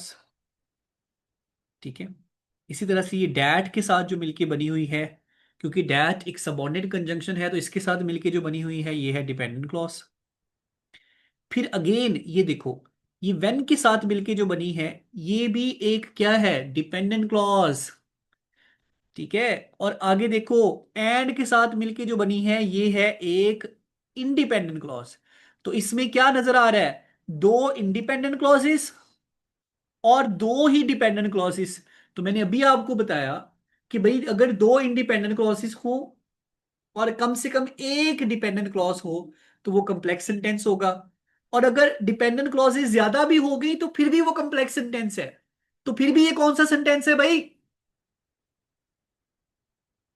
वो बोल दे नहीं हो, कौन सा सेंटेंस है ये? Compound complex sentence. ठीक है, ओ, कंपाउंड कॉम्प्लेक्स। हाँ जी, मैं कम्प्लेक्स बोल रहा था, तो उसके लिए माजरत, ये कंपाउंड कम्प्लेक्स सेंटेंस है। ठीक है, तो आपको जो स्ट्रक्चर बताए हैं वो कंपाउंड कॉम्प्लेक्स सेंटेंस के बताए हैं। तो भाई आपने सबसे पहले अपने सेंटेंस को आइडेंटिफाई करना है जब आप पढ़ रहे होंगे। ठीक है, ये बेसिक टेक्निक्स हैं आपकी। ओके, ये काम कर लोगे आप? हाँ जी बख्तावर बोलो बेटे। Yes sir. सर मेरा ना डिस्कनेक्ट हो गया था जहाँ से आपने ये क्लॉजेस का बताना स्टार्ट किया था। आई रिक्वेस्ट कि थोड़ा सा रिपीट कर दें। बेटे कहाँ से कह रही हैं, दोबारा से बोलें, क्लॉजेस का कहाँ से? सर जब आप बता रहे थे ना कि जो है वो क्लॉज और फ्रेज में ये कॉम्बो होते हैं और नहीं होते, उसके बाद आपने कहा कि कॉम्प्लेक्स सेंटेंसेस का ये है, फिर आपने कुछ बताना कंपाउंड स्टार्ट किया था, तो कंपाउंड मुझे कॉम्प्लेक्स की जस्ट बात करी। सिंपल कॉम्प्लेक्स का जब आप जिक्र कर रहे थे ना, जस्ट वर्ड बोला था आपने, उसके बाद डिस्कनेक्ट हो गया था। तो अच्छा अभी अच्छा आप बता अच्छा। रहे हैं ना कि बख्तावर इट्स बख्तावर इंडिपेंडेंट। बख्तावर मेरी बात सुनो, मेरी बात सुनो। वो ना बहुत जी पीछे जी चला सर। गया है, हम तो उसके बाद काफी आगे आ गए हैं। Sorry sir. हाँ जी, तो कोई बात नहीं ठीक है, है आप यहाँ से आगे सर, ये कंटिन्यू करें। सेंटेंस इसकी इसकी रिपीट कर इस दें हाँ, मैं थोड़ा सा बता देता हूँ। कि मैं थोड़ा कितने डिपेंडेंट और हाँ इंडिपेंडेंट हाँ, वो क्लॉज हो। वही बता यस रहा सर, हूँ, वो बता ओके। रहा हूँ। ओके देखो, सर। हाँ बाकी आप रिकॉर्डिंग में देख सकती है। अच्छा श्योर। देखो, अच्छा इसमें जो कम्प्लेक्स होता है ना, उसमें कम से कम एक डिपेंडेंट क्लॉज होगी। सिर्फ कम्प्लेक्स की बात करो, सिंपल कम्प्लेक्स में एक डिपेंडेंट क्लॉज होगी। ठीक है, और अगर आप ये पूछेंगे सर कि इंडिपेंडेंट क्लॉजेस कितनी होंगी, तो वो भी एक ही होगी। लेकिन इंडिपेंडेंट क्लॉजेस जो है ना वो फिक्स है, वो चेंज नहीं होंगी, वो एक ही रहेगी। क्योंकि अगर आप इंडिपेंडेंट क्लॉजेस को चेंज करेंगे तो सेंटेंस की टाइप बदल जाएगी। अगर आपने उसको कॉम्प्लेक्स रखना है तो फिर ये जरूरी है कि इंडिपेंडेंट क्लॉज एक हो, और डिपेंडेंट क्लॉजेस एक भी हो सकती हैं, दो भी हो सकती हैं, तीन भी हो सकती हैं, चार भी हो सकती हैं, पांच भी हो सकती हैं, हजार भी हो सकती है। लेकिन इंडिपेंडेंट क्लॉज एक ही होगी, तो उसको हम कॉम्प्लेक्स सेंटेंस बोलते हैं। ठीक है, अच्छा अब इसके अलावा जी और क्या मैं आपको बताना चाह रहा हूं। आपने उसमें उस रीडिंग में जो भी फैक्ट्स एंड फिगर हो उनको नोट करना है, डिफिकल्ट वर्ड्स को नोट करना है। ठीक है, उसका मेन आइडिया जो आपने समझना है, एक तो देखो आपको मैं पैराग्राफ लिखने के लिए आपको असाइनमेंट दूंगा। एक आपको जो उसमें समझ आया होगा, उस पैराग्राफ में उस रीडिंग में जो समझ आया होगा, उसका मेन आइडिया आपने 4 से 5 लाइनों में अपनी वर्डिंग में लिखना है। ठीक है, अपनी वर्डिंग में आपने उसका लिखना है जी। ठीक है, अभी बेसिक्स के लिए यही काम करने हैं जी। ओके, समझ आ गई है इसकी? ये क्लियर है रीडिंग्स? वो बोल दे नहीं हो जी? Yes sir, yes sir, yes sir. Okay, अब ये तो थी हमारी रीडिंग जी।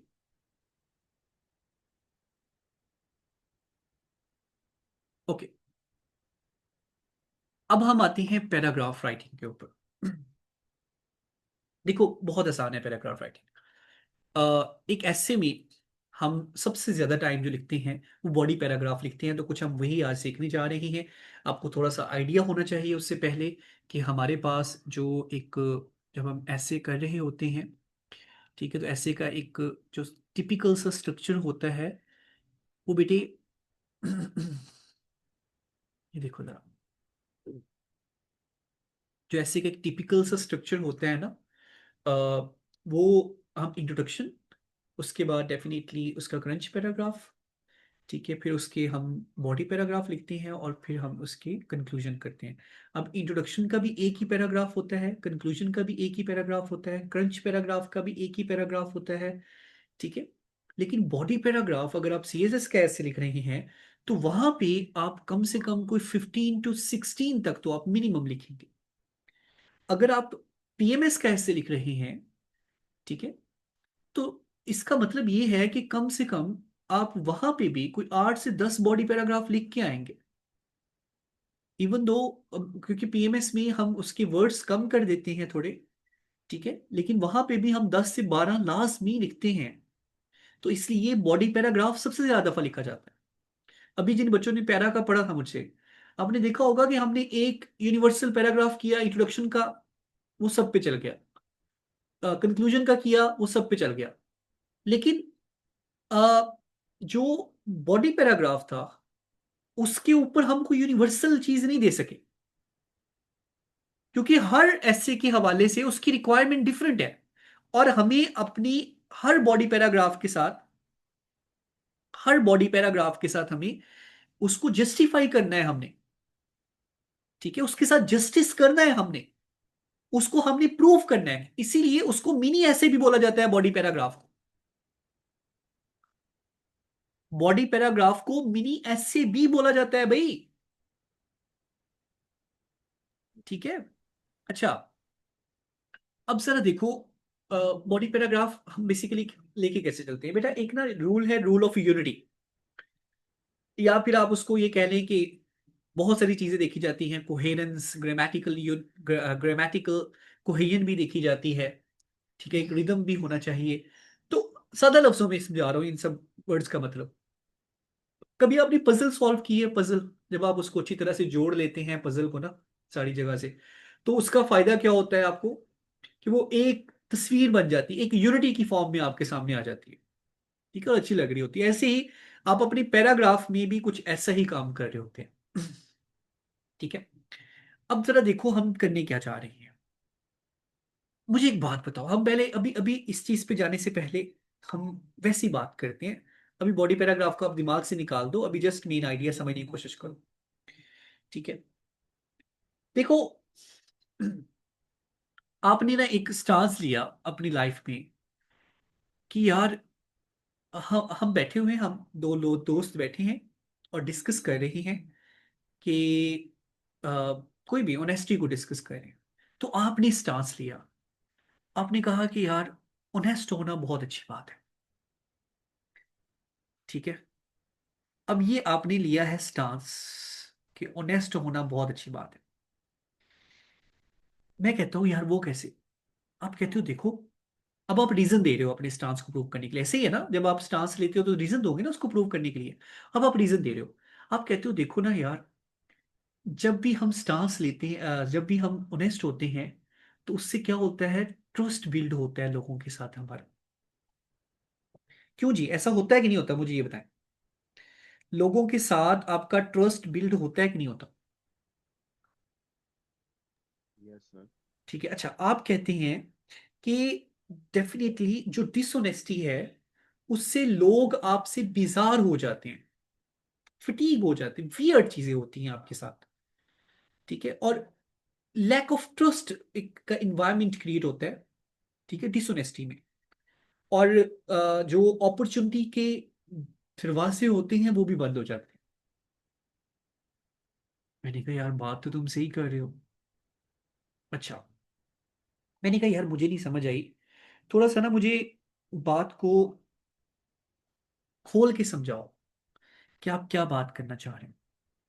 आपने कहा कि देखो इस तरह से है कि जो एक ऑनेस्ट पर्सन होता है ना, वो अपनी डिफिकल्ट सिचुएशन में भी ऑनेस्ट ही होता है, ठीक है, पेशेंस के साथ। यानी कहने का मकसद ये है कि अगर उसके ऊपर कोई बुरे हालात भी चल रहे हैं तो वो उनको जवाज बना के क्राइम नहीं शुरू कर देता, ठीक है। जिसकी वजह से आपने देखा होगा सोसाइटी में लोग कहते हैं कि यार फलां बंदा जो है ना, उसकी तो हम गवाही देते हैं, वो ये काम नहीं कर सकता। क्यों जी, ऐसा होता है कि नहीं होता? अब इससे क्या होता है, इससे उसका शॉर्ट टर्म के लिए, यानी क्योंकि अब हर टाइम तो परमानेंट नहीं होता ना। अगर किसी के ऊपर बुरा टाइम है तो वो भी परमानेंट नहीं है, अगर अच्छा है तो वो भी परमानेंट नहीं है। तो इससे क्या होता है कि फॉर द टाइम बीइंग तो उसको डिफिकल्टी फेस करना पड़ती है, लेकिन एक लॉन्ग टर्म गेन होता है और वो है ट्रस्ट, लोगों का ट्रस्ट, ठीक है। आप अगर किसी के बारे में कहते हैं यार वो फलां बंदा झूठ बोलता है, मैं कहता हूँ यार मुझे तो नहीं कभी इस तरह का दिखा, अब आप उस बात को प्रूव कर रहे हो कि यार झूठ ही बोलता है वो बता, तो यही बॉडी पैराग्राफ है यार, कि आपने जो स्टांस लिया है अपना, वो प्रूफ करना है आपने, ठीक है। जो स्टांस लिया है उसको आपने प्रूफ करना है, और अगर आप प्रूफ नहीं कर पाते तो इसका मतलब ये है कि आपने अपने पैराग्राफ के साथ जस्टिस नहीं किया, ठीक है। आपके जो सीएसएस वाले बच्चे हैं उनके पैराग्राफ की बेसिकली जो वर्ड लिमिट है वो 100 वर्ड्स की होती है जी। बॉडी पैराग्राफ की जो वर्ड लिमिट है वो 100 वर्ड्स की होगी। लेकिन जो पीएमएस वाले बच्चे हैं उनकी बेटे 80 वर्ड्स तक। ठीक है, कितनी जी? 80 वर्ड्स तक। Okay, 80 to 90। बाकी आपकी राइटिंग पे डिपेंड करता है कि आप किस तरह से लेके चलते हैं। अच्छा, अब हमारे पास देखो एक टॉपिक है एक्सट्रीमिज्म इन पाकिस्तान। हमारे पास टॉपिक क्या है? हमारे पास टॉपिक क्या है जी? अब आप ये सोचिए कि एक्सट्रीमिज्म इन पाकिस्तान। हाँ जी, एक्सट्रीमिज्म इन पाकिस्तान। अब आप ये सोचिए कि ये टॉपिक आपने अपनी आउटलाइन में लिखा था, एक्सट्रीमिज्म इन पाकिस्तान वाला टॉपिक। ठीक है, तो अब आप उसके ऊपर अपना बॉडी पैराग्राफ लिख रहे हैं। तो देखो, जब भी आपने बॉडी पैराग्राफ लिखना है तो उसका एक स्पेसिफिक स्ट्रक्चर हमने फॉलो करना है। और स्ट्रक्चर आपको इसलिए अभी फॉलो करवाया जा रहा है क्योंकि इस स्ट्रक्चर को अगर आप फॉलो करेंगे तो वो जो कोहेरेंस मैंने स्टार्ट में बात की, रूल ऑफ यूनिटी की स्टार्ट में बात की, ठीक है, ग्रामेटिकल कोहेजन की मैंने स्टार्ट में बात की, तो वो आपकी राइटिंग में रहेगी अगर आप स्ट्रक्चर फॉलो करेंगे। लेकिन अनफॉर्चुनेटली अगर आप स्ट्रक्चर नहीं फॉलो कर पाते तो फिर वो राइटिंग में नहीं रहेगी। तो इसलिए स्टार्ट में स्ट्रक्चर फॉलो करवा रहा हूं। ठीक है, अब जब आपका हाथ सीधा हो जाएगा तो फिर ये बड़ी डायनामिक चीज है जी। ठीक है, इसीलिए हर टीचर इसको डिफरेंट वे में करवाता है। अच्छा, सबसे हमारा टॉपिक है जी एक्सट्रीमिज्म इन पाकिस्तान। तो सबसे पहले हमने इसके ऊपर टॉपिक सेंटेंस लिखना है। ठीक है, अब टॉपिक सेंटेंस आपने क्या लिखना है? बेटा देखो, टॉपिक सेंटेंस में हम सबसे पहले जो टॉपिक था ना, ये वाला टॉपिक, दिस वन, ये वाला जो टॉपिक था, ठीक है, सबसे पहले तो इस टॉपिक को आपने इंट्रोड्यूस करवाना है या इस टॉपिक को आपने मेंशन करना है अपने सेंटेंस में। और दूसरे नंबर पे make a claim about your topic. अपने टॉपिक के हवाले से एक क्लेम करना है आपने। ठीक है, टॉपिक सेंटेंस में सिंपल सी दो चीजें हैं। ठीक है, सिंपल सी दो चीजें हैं, इंट्रोड्यूस योर टॉपिक और make a claim about your topic. ठीक है, अब देखो हमारा टॉपिक था एक्सट्रीमिज्म इन पाकिस्तान, और हमने टॉपिक सेंटेंस डेवलप किया है कि extremism poses a major threat to Pakistan's progress and unity। हमने क्या कहा? Extremism poses a major threat। तो ये देखो जरा, हमारा टॉपिक यही था, एक्सट्रीमिज्म, और पाकिस्तान में एक्सट्रीमिज्म है। अब कहेंगे सर क्लेम क्या किया हमने? तो क्लेम ये किया कि भाई ये जो एक्सट्रीमिज्म है ये क्या कर रही है, ये एक मेजर थ्रेट है। किसके लिए? प्रोग्रेस के लिए पाकिस्तान की, यूनिटी के लिए पाकिस्तान की। ये हमने क्लेम किया। बिशारत बताओ क्लेम क्या किया भाई? बच्चे कह रहे हैं हमें नहीं पता चला। बिशारत बताए क्लेम क्या किया जी? सर उसकी प्रोग्रेस और उसकी पाकिस्तान की प्रोग्रेस और पाकिस्तान की यूनिटी। प्रोग्रेस, यूनिटी यूनिटी पर सर हमने इसको क्लेम कर दिया है। हम और जी हाँ, साथ साथ हमने हमने हमने कहा कि एक्सट्रीमिज्म जो है वो एक थ्रेट है, एक खतरा है। किसके लिए? पाकिस्तान की प्रोग्रेस और पाकिस्तान की यूनिटी के लिए खतरा है। हमने ये बात की है। और टॉपिक सेंटेंस भी हम क्या करते हैं, हम बेसिकली अपनी चीज को इंट्रोड्यूस करवाते हैं। लाइक हमने अपना टॉपिक भी इंट्रोड्यूस करवा दिया और साथ में उसके हवाले से क्लेम भी कर दिया हमने। अब ये जो आपने क्लेम किया है ना, जैसे आपने कहा था कि वो जी ऑनेस्ट होना बड़ी अच्छी बात है, ये बिल्कुल वैसा ही क्लेम है। आपने कहा था वो फलां बंदा झूठ बोलता है, ये बिल्कुल वैसा ही क्लेम है। तो जब आपने क्लेम कर दिया तो हमने उसके बाद रीजन दिया था ना, ताकि जी सर। जो क्लेम हमने किया है वो स्ट्रेंथन किया जा सके। तो कुछ यहां पे भी हम ऐसे ही करने जा रहे हैं कि यहां पे जो हमने क्लेम किया है, बख्तावर क्लेम बताओ जरा जल्दी से, ताकि आपको पता चले कि ये हमारा क्लेम था। फिर इसमें यही बताया गया कि ये जो हमारा टॉपिक है ना, कि ये प्रोग्रेस के लिए थ्रेट है और यूनिटी के लिए थ्रेट है, ये हम क्लेम कर किसकी रहे हैं। किसकी प्रोग्रेस और यूनिटी के लिए थ्रेट है? Pakistan, our Pakistan country. की, यस, आवर कंट्री। ये हमारा क्लेम था जी। अब हम दूसरे नंबर पे जाते हैं रीजन की तरफ। दूसरा है जी हमारा रीजन। और रीजन हम क्यों देंगे? क्योंकि हमने क्लेम किया है, वो राइटर एग्जामिनर कह रहा है कि मुझे तो आपकी बात पे यकीन ही नहीं है, तो आप अपनी बात को जस्टिफाई करो, इसको प्रूव करो। तो आप कहते हो यार सब्र कर, बता रहा हूं। रीजन आप क्या देंगे जी? देखें, अब रीजन में आप क्या बताते हैं कि आपने क्लेम क्यों किया, व्हाई? तो ये देखो, आपने कहा कि देखो, इट इट कौन, ये जो इट है ना, ये प्रोनाउन है और ये किसको रिप्रेजेंट कर रहा है? एक्सट्रीमिज्म को, क्योंकि हमने पीछे ही इसको पहले डिक्लेयर कर दिया है। तो हम कह रहे हैं इट, ठीक है, ये बात याद रखना, ये गलती ना करना, बहुत सारे बच्चे करते हैं। वो पीछे अपना उनका नाउन डिक्लेयर नहीं होता और आगे जाके प्रोनाउन यूज कर देते हैं, ठीक है। अच्छा, तो it creates deep division in society. कौन क्रिएट करता है डीप डिविजन इन सोसाइटी में? एक्सट्रीमिज्म नहीं करता, एक्सट्रीमिज्म। एक्सट्रीमिज्म करता है, ठीक है। एक्सट्रीमिज्म क्या करता है? अस वर्सेस देम,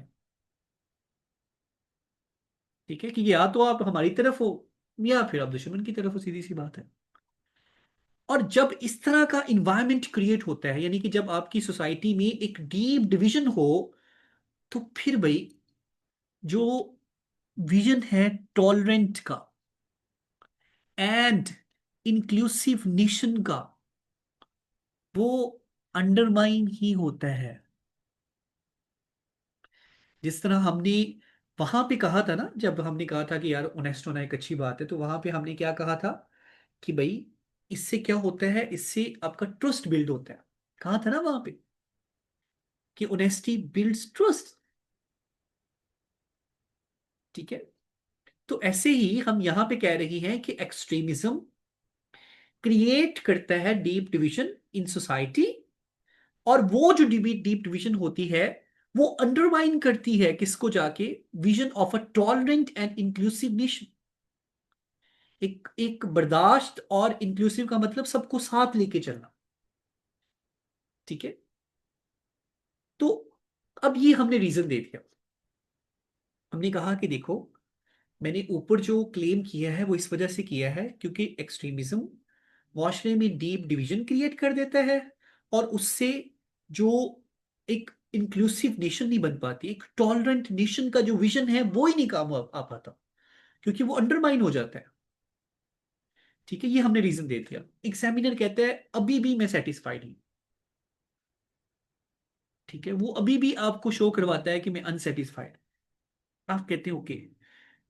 अब आप आगे क्या करते हैं? आगे जाके आपने ये जो रीजन दिया है ना, इसी को इलेबोरेट करेंगे। इसका मतलब होता है खोल के बयान करना, कि जो आपने रीजन दिया है उसको आप खोल के बयान कर रहे हो जी, ठीक है।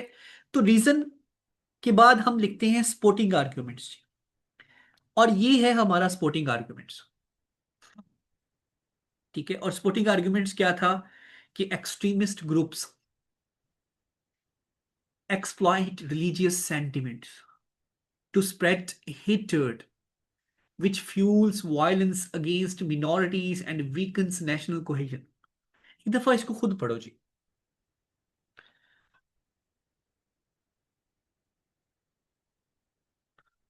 हाँ जी, एक दफा इसको खुद पढ़ो।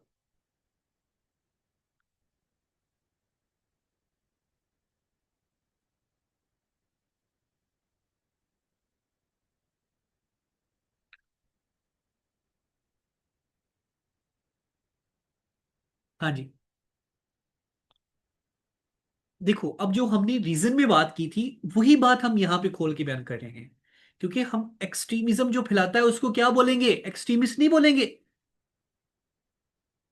हाँ जी, बताओ, जो एक्सट्रीमिज्म फैलाता है उसको क्या आप एक्सट्रीमिस्ट नहीं बोलेंगे?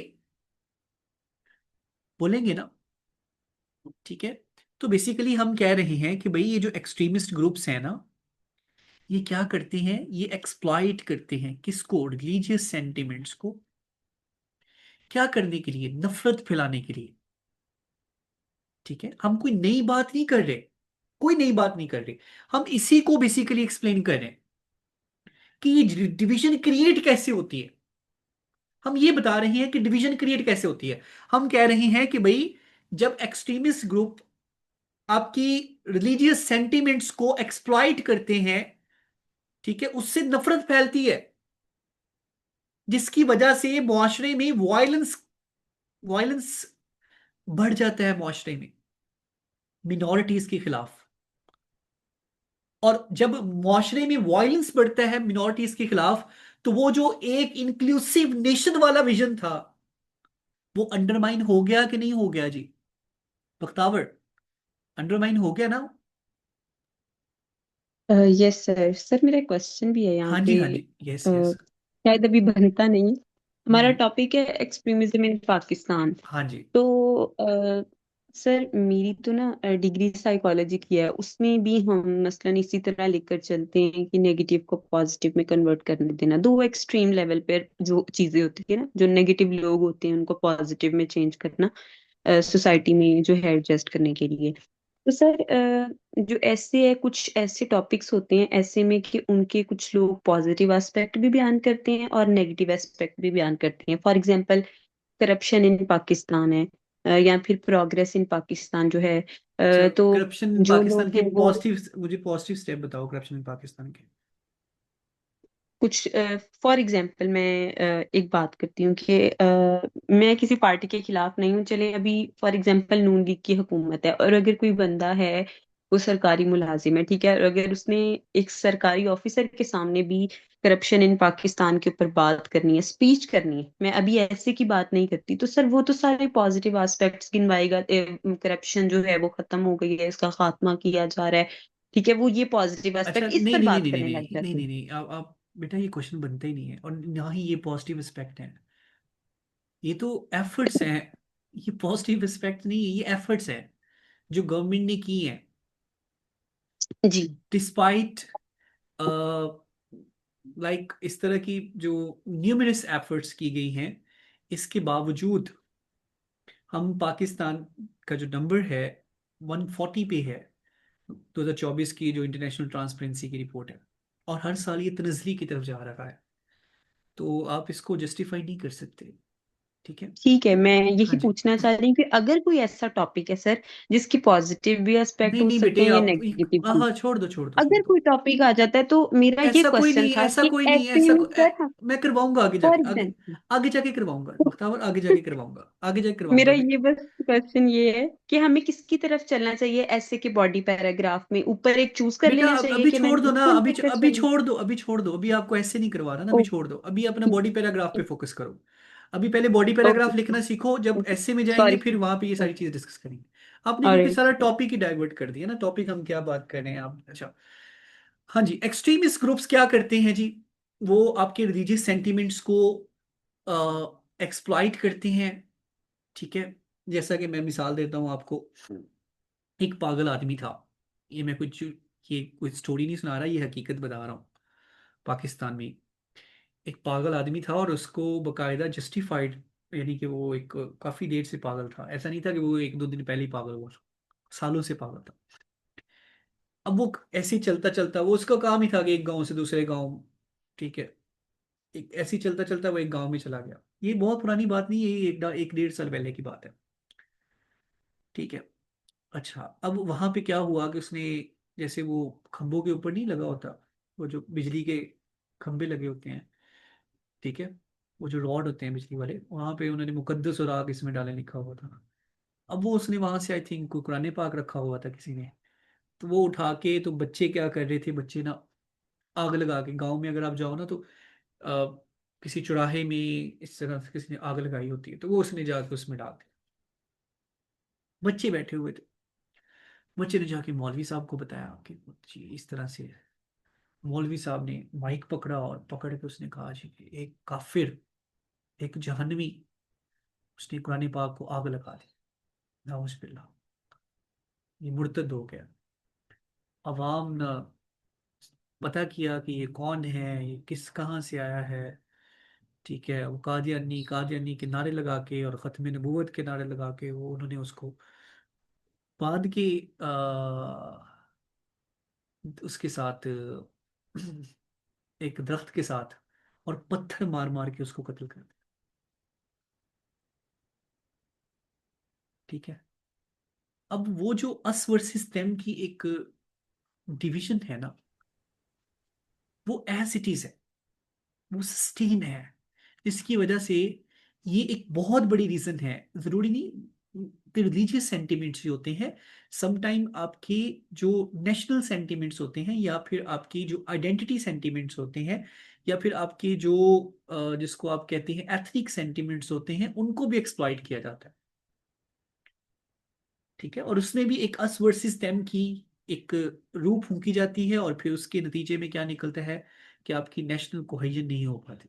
लेकिन पाकिस्तान में जो ज्यादा है वो एक्सट्रीमिज्म की वजह से, रिलीजन की वजह से एक्सट्रीमिज्म ज्यादा है।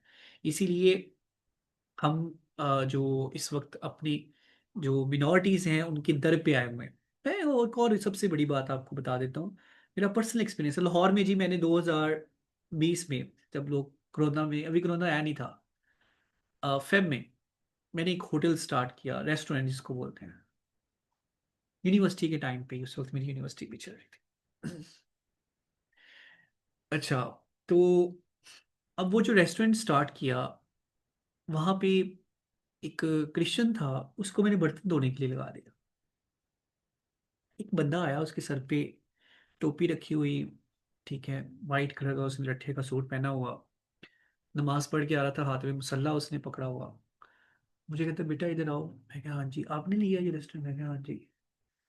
कहता वो इसको क्यों लगाया हुआ है यहाँ पे, ये तो ईसाई है, आपके रेस्टोरेंट में आना नहीं है किसी ने, ये तो नापाक होते हैं। तो ये मेजॉरिटी की ये थिंकिंग है। ठीक है, और ये कहाँ से डेवलप हुई है? यही रिलीजियस सेंटिमेंट्स को एक्सप्लॉइट करके। आज आप किसी को हैप्पी क्रिसमस बोल दो, तो अगले दिन आपके ऊपर फतवा आ जाएगा। तो ये भी वही चीज है जी। ठीक है, समझ आई यहाँ तक? तीन चीजें, टॉपिक सेंटेंस आपने प्रोवाइड कर दिया, आपने रीजन प्रोवाइड कर दिया, और आपने सपोर्टिंग आर्ग्यूमेंट प्रोवाइड कर दिया। ये तीन चीजें आप प्रोवाइड कर चुके हैं।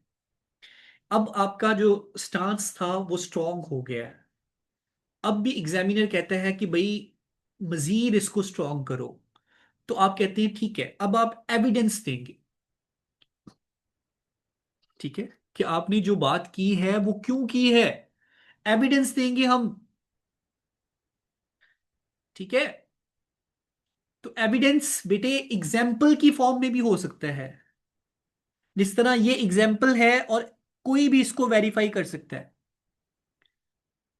कि recent attacks on Ahmadi community in Faisalabad illustrate how intolerance erodes social harmony and violence and violates fundamental rights। या फिर वो एविडेंस एक फैक्ट्स एंड फिगर की सूरत में भी हो सकता है, जिस तरह की यहां पे है कि according to South Asia terrorism portal, Pakistan has lost 80,000 lives to extremism and terrorism since 2001। ठीक है, और इसी को हम फैक्ट्स एंड फिगर कहते हैं। यही एग्जांपल्स होते हैं जिनके बारे में मैंने आपसे कहा कि आपने नोट करनी है अपनी, जो आपको रीडिंग मिलेगी उसको, उसमें जो भी फैक्ट्स एंड फिगर होंगे वो आप नोट करें, क्योंकि वही आपकी पैराग्राफ में यूटिलाइज होंगे जी। तो जब आपने टॉपिक सेंटेंस भी प्रोवाइड कर दिया, जब आपने डेफिनेटली एक रीजन भी प्रोवाइड कर दिया, सपोर्टिंग आर्ग्यूमेंट्स भी प्रोवाइड कर दिया, उसके बाद एविडेंस भी प्रोवाइड कर दिया, तो आखिर में जाके क्या करना है? अपनी बात को कंक्लूड करना है। और जब आपने कंक्लूड करना है तो उसको सजेस्ट नहीं करना कुछ भी। हमारी आदत है, हम मरीज के पास भी उसकी आदत के लिए जाए ना, तो वहां डॉक्टर बन के बैठ जाते हैं। हम कहते हैं यार ये फलां चीज खा लो, वो फलां हकीम के पास चले जाओ। ठीक है, एक मेरा पर्सनल एक वाकया है।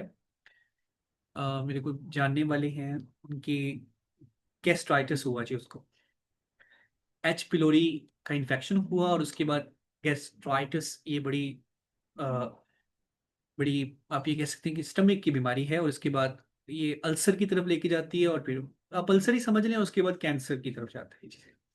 अब ये बहुत सीरियस बीमारी थी। उनके घर वाले क्या किया, उनको उठाया और उठा के हकीम के पास ले गए।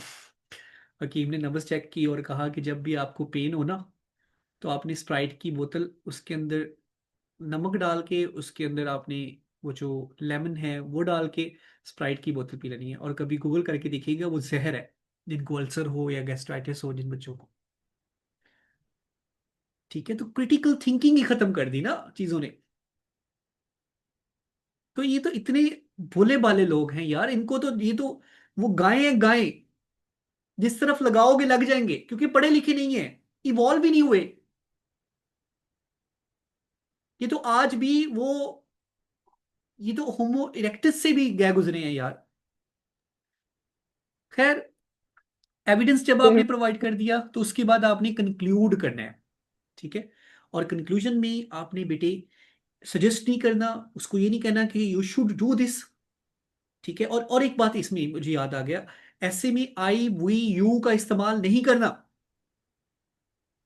ठीक है। तो अब देखो, ये हमारा सिंपल सा था, हमने कंक्लूड किया कि भाई unless decisive action is taken, extremism will continue to obstruct Pakistan journey towards peace and prosperity. या फिर हम इसको ऐसे भी लिख सकते थे कि भाई दस addressing extremism is crucial for peace and prosperity।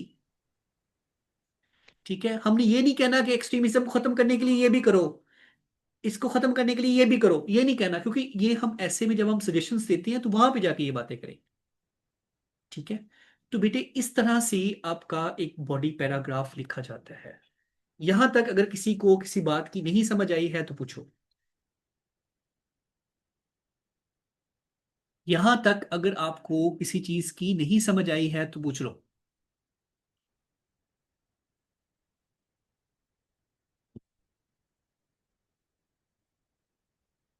Sir आ गई है। और आपकी बात से मुझे एक बात भी याद आई है, जो पढ़े लिखे वाली बात है, इमरान खान साहब की बात याद आई है। एक तो ये पढ़े लिखे नहीं है, दूसरा ये कोशिश भी नहीं की। यस। अच्छा। तो ये एक्सट्रीमिज्म आ जाती है। अच्छा, तो यहां तक सबको समझ आ गई है जी। अ, अगर किसी का कोई क्वेश्चन है तो आप मुझसे कर सकते हैं। अच्छा, अब मैडम आप लोगों के साथ एक टॉपिक शेयर करेगी, उसकी रीडिंग होगी बेटे। बड़ा सिंपल सा है। ठीक है। एजुकेशन के हवाले से टॉपिक है, उसकी रीडिंग होगी, वो आप करेंगे। उस रीडिंग को जिस तरह से बताया है वैसे ही करनी है, उसके फैक्ट्स एंड फिगर नोट करने हैं। ठीक है। और उसके ऊपर, वो टॉपिक के ऊपर आपने अपना बॉडी पैराग्राफ जिस तरह से सिखाया गया है वैसे ही डिवेल्प करना है। ठीक है। तो अगर कोई क्वेश्चन है, कोई चीज नहीं क्लियर हुई है तो आप मुझसे पूछ लीजिएगा। ओके। तो ठीक है जी, फिर इंशाल्लाह नेक्स्ट क्लास में मुलाकात होगी हमारी। ओके। अच्छा, सर बख्तावर आपने कौन सी यूनिवर्सिटी सर से कल किया है? क्लास है। बख्तावर आपने कौन सी यूनिवर्सिटी से साइकोलॉजी की है? सर मैंने जिस यूनिवर्सिटी से, मेरा मास्टर्स भी है और बैचलर्स दोनों है। कौन सी यूनिवर्सिटी, कौन सी? Government college university Faisalabad.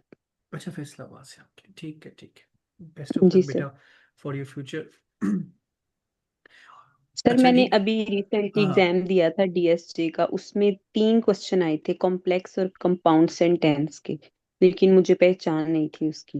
मैंने भी ओके। तुक्का ही लगाया था, जीके में आया था ये एक अच्छा, सवाल। हाँ जी, हाँ जी, ये तो हम पूरे इसमें हम पूरे के पूरे जो मतलब ये सारी चीज़ें हमने करनी है एडवांस ग्रामर की। अच्छा, जो कल की क्लास है जी, कल आपको इन्फॉर्म कर दिया जाएगा अगर कल क्लास करनी हुई। अगर कोई मेरी कोई दावत वगैरह हुई तो फिर कल क्लास नहीं होगी। अदरवाइज अगर नहीं होगी तो फिर आपको इन्फॉर्म कर दिया जाएगा। ठीक है। तो बाकी आप लोगों को असाइनमेंट मैडम शेयर कर देंगी, आप लोगों के पेड ग्रुप में असाइनमेंट शेयर हो जाएगी। ठीक है। और उसमें रीडिंग भी होगी, और इसके साथ साथ आपने वो लिख के, अच्छा एक चीज़ और जी, आपने वो लिख के पीडीएफ फॉर्मेट में जी, अपने नाम के साथ, मैं दोबारा से बता रहा हूँ, पीडीएफ फॉर्मेट में अपने नाम के साथ, ये मेरा नंबर है, यहाँ पे आपने शेयर करनी है जी। ठीक है। हम लाइव क्लास में आपकी चेक होगी। Okay. Sir sir previous classes की सर वो रिकॉर्डिंग प्लेलिस्ट शेयर हो एक जाए। एक ही तो दूसरी क्लास है ना प्रीवियस हमारी क्लास सर। हुई है यार, एक ही तो प्रीवियस क्लास हुई है, आज दूसरी क्लास है। कल क्लास नहीं हुई थी। Sir 25 okay. के बाद कब होगी क्लास पहली? मंडे को हुई थी ना पहली क्लास। अच्छा, अब ट्यूसडे दूसरी, को अब नहीं हुई? तीसरी कब होगी? हाँ जी, कल दरअसल मेरी तरफ लाइट का बड़ा इशू था यार, मेरी कोई डिवाइस ही चार्ज नहीं थी, तो क्लास मैंने स्टार्ट की थी बट वो लैपटॉप मेरा बंद हो गया था, बीच में ही रह गई थी, तो सर ये इसलिए। वाला सेशन हमारा 9 बजे हुआ करेगा और मंडे टू थर्सडे। हाँ जी, मंडे टू थर्सडे जी। और ठीक है। सर आप ना मसलन क्लास के लास्ट पे समराइज कर दिया करेंगे कि हमने बॉडी पैराग्राफ लिख के लाना है, और जो आपने इडियम्स दिए उनको याद करके उनको सेंटेंस में कन्वर्ट हाँ करना है जी, सर। यस यस बेटे, उसको सेंटेंस में कन्वर्ट करना है, उनका आपका 15 दिन के बाद टेस्ट हुआ करेगा आपकी वोकैब का। जी। बस ये यस। 2 काम होती है ना? यस बेटे, रीडिंग भी है ना, रीडिंग भी करनी है ना, रीडिंग करनी है। और उसके बाद आपको, क्योंकि आज तो मैंने कुछ ग्रामर की ज़्यादा चीज़ें नहीं करवाई ना, आगे जाके हमने प्रॉपर ग्रामर को डीप डाइव करना है, तो जो जो हम कॉन्सेप्ट सीखेंगे वो आप अप्लाई करते जाएंगे। रीडिंग मतलब जो है रीडिंग के आप वाले देंगे बताएंगे। हाँ जी, हाँ जी, मैं प्रोवाइड करूंगा रीडिंग आपको, पीडीएफ आएगी आपके ग्रुप में, उसमें तो सर टॉपिक भी उसमें गिवन क्या होगा। आइडेंटिफाई करना है रीडिंग में, ये एक दफा बता दें। यही जो आज हमने जो टेक्निक्स आपको रीडिंग टेक्निक्स बताई हैं, ठीक है, उस रीडिंग को आपने बेसिकली अपनी इन टेक्निक्स को यूटिलाइज करते हुए फिर करना है। यानी कि आपको पता होना चाहिए कि ये सिंपल सेंटेंस में पढ़ रहा हूँ, मैं कंपाउंड ओके। सेंटेंस पढ़ रहा हूँ, मैं कम्प्लेक्स सेंटेंस पढ़ रहा हूँ, मैं कंपाउंड कम्प्लेक्स सेंटेंस पढ़ रहा हूँ। फिर आपने जो उसके फैक्ट्स एंड फिगर हैं वो नोट करने हैं, उसका जो मेन आइडिया है जो आपको समझ आया, उनको 4 to 5 लाइन में आपने अपनी वर्डिंग में लिखना है।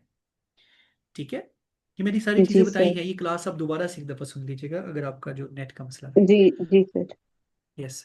ओके है जी बच्चों, जी फिर सर। इंशाल्लाह नेक्स्ट क्लास मुलाकात होगी। अल्लाह हाफिज एंड फी